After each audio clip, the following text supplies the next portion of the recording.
আমি মাওলানা কবির হোসেন, আমার বাড়ি কালিকা প্রসাদ, বাংলাদেশ জামাত ইসলামী ভৈরব জেলার আমির, এবং আগামী নির্বাচনে বাংলাদেশ জামাত ইসলামীর পক্ষ থেকে সংগঠন আমাকে প্রার্থী মনোনীত করেছে। আমি একজন শিক্ষক, এমপিওভুক্ত শিক্ষক, আপনারা শিক্ষক। আমি আপনাদের কাছে আমার অনেক দাবি, এবং আপনারা এখানে আলেম যারা পুরুষ আছেন, আমি একজন আলেম হিসেবে আপনাদের কাছে আমার প্রত্যাশা যে বাংলাদেশে একটি ইসলামী রাষ্ট্র করার জন্য আপনাদের দীর্ঘদিনের স্বপ্ন। আগামী দিনে যাতে কোনো আলেম কোনো ব্যক্তির পূজা করা না লাগে, আগামী দিনে যাতে এমন পরিবেশ সৃষ্টি না হয় কামেল পাশ করে দাওরা পাশ করে একজন অশিক্ষিত মানুষের পূজা করতে হয়, এরকম পরিবেশ যাতে আল্লাহ রাব্বুল আলামিন আমাদেরকে আর না দেন, আমরা এই দোয়া করি। আমরা চাই আলেমদের নেতৃত্ব আলেমরা দেবে, আলেমরা নিজেরা নিজেদের যোগ্যতা অনুযায়ী তারা কাজ করবে।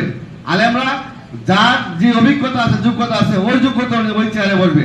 কোনো অশিক্ষিত কোনো মাদক ব্যবসায়ীর পিছনে ঘুরে আলেমদেরকে এই সমাজে বসবাস করতে হবে মাথা নিচু করে, ওইরকম রাষ্ট্র ব্যবস্থা আমরা চাই না।